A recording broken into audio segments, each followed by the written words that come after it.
Now, from Atlanta News First, the issues that matter to you. This is On the Record. So, Bill O'Reilly, thanks so much, and congratulations on another New York Times bestseller, your 20th, I believe. It's called Confronting Evil right here. Why did you want to write about evil? Because it's on the rise, Rick, not only in America, but all over the world. And if we don't recognize it in our individual lives, it's going to get worse. So these books take about a year to research and write.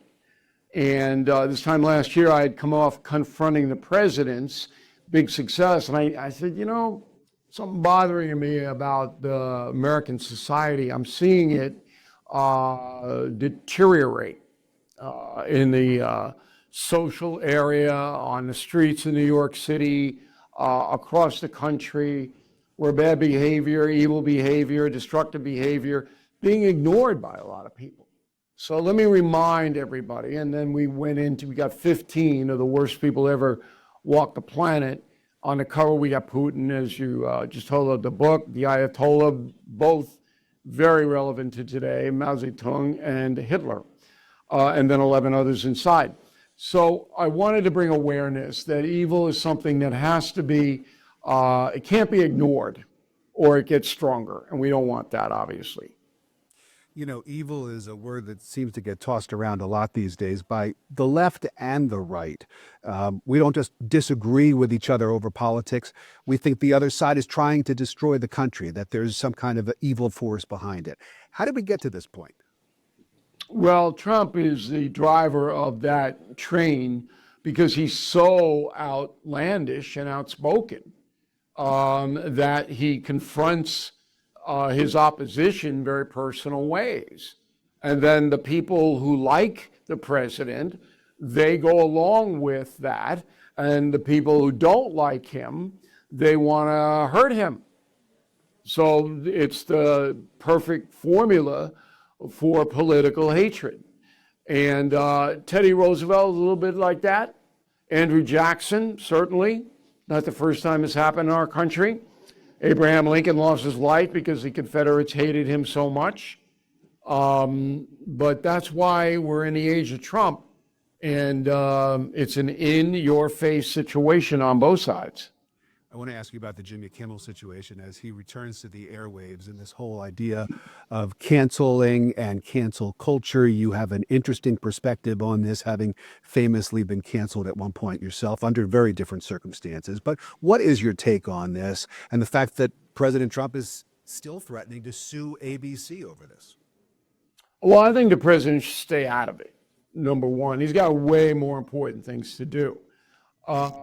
I don't mind Kimmel being on the air. You take him or leave him. I don't think he's a threat to the nation. I do believe that the whole story is not being reported accurately. It's not about Kimmel being a left-wing zealot, which he is. It's about refusal of having a non-liberal voice on his program. For 3 years, he didn't book anybody. And that's across the board. 5 networks won't book anybody who is not against Trump or a non-liberal. You cannot get on their air. That's the violation of freedom of expression. The Kimmel thing is small ball. All right, that's the bigger. And that's a confrontation that's yet to be had. Those networks, they are in business to squelch opposing points of view on liberalism and Trump. There's no question about it. But should they be banned from the airwaves, do you think? Well, there's only 3 networks that the government has control over, ABC, NBC, CBS, and they're supposed to broadcast in the public interest. Okay? So is it in the public interest to ban 77 million Americans who voted for Donald Trump? Is that in the public interest, Rick? I don't think so. And that's exactly what's happening. Okay. All right. Fair enough. I want to switch gears. I want to ask you about Georgia, because here we are now. We suddenly find ourselves as a swing state. A lot of people here taking great pride in the focus on Georgia when it comes to presidential elections, to national contests. How important do you think Georgia is as we inch closer to the midterms next year and then another presidential cycle? Well, it's a bellwether state, no doubt. The Fulton County situation is what has happened in a number of states where people like the lifestyle in Georgia. They come from the Northeast primarily, migrating down to your state, and they bring their political sensibilities with them. So Georgia's not the way it was 20 years ago. Everybody knows that. And so now both parties have to battle it out. People kind of, North Carolina is a bit like that too now. It's kind of a cliffhanger. So I like that. I don't think that there should be blocks of states that are predictable in the way they vote every single time. I think you should vote for the best problem solver. That's always been my point of view. But Georgia is certainly an important state in this country, no doubt about it. So we have a governor's race coming up next year, and it's very interesting to see how this is all playing out. We have a new entrant into the race, Brad Raffensperger, who is the Secretary of State, who made a name for himself nationally for famously standing up to President Trump during that now infamous phone call where the president asked him to find the number of votes. And he is positioning himself as a supporter of President Trump's, but clearly not a MAGA Republican. We have some candidates on the Republican side who are MAGA Republicans. What do you think about the chance of someone who is not necessarily aligned with President Trump in every way winning a Republican primary here in Georgia? And a follow-up to that, Bill, is the future of the Republican Party post-Trump. Is it a MAGA party from here on out, or does that change? I think it changes once Trump leaves the stage. But in Georgia, if I were advising the Republicans, I would say it's all about economics. Because most of the people who are going to vote are working class people. And if you're a problem solver and you have an idea on how to help these people financially, then that's going to make or break you. I don't think the MAGA thing is going to be that big a deal. I know Georgia pretty well. People just want to do well by their family. They want to have a nice life. They don't want to be worried about, sky high insurance payments every quarter and stuff like that. So you got to go into where the people live, and that is in their wallet. That would be the recipe for success, I would think. And the future of the Republican Party, you say it will change once Trump is out of the picture? No question it will change because he's so dominant. He's such a strong figure.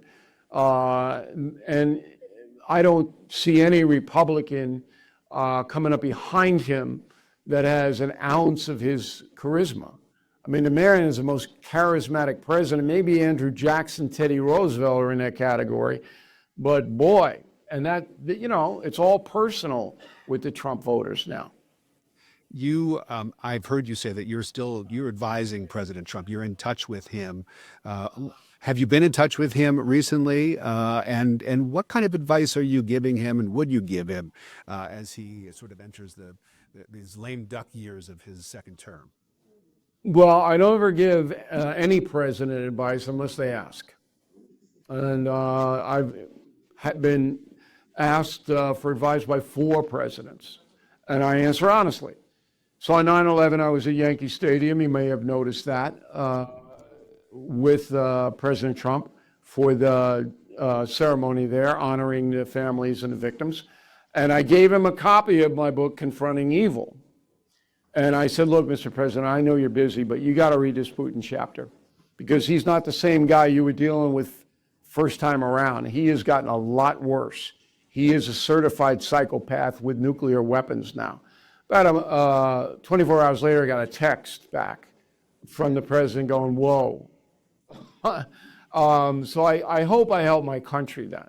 I've known Donald Trump for 35 years, Rick, you know that. I'm not in business to promote his administration, but I do give him a fair shake. And he thinks enough of me to ask my advice on a number of matters. Well, I appreciate you talking to us today, Bill. Bill O'Reilly, whose new book is called Confronting Evil. It's available in stores now. Bill, thanks very much. The best to you. Anytime, Rick. Glad you're prospering down in Georgia. Thank you so much.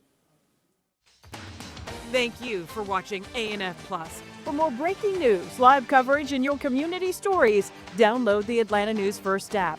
You can also watch us on YouTube, Roku, Apple TV, and Fire TV. To join the conversation on YouTube Live, visit our channel and hit subscribe. You can also listen to the Atlanta News First podcast by searching Atlanta News First on your preferred listening platform.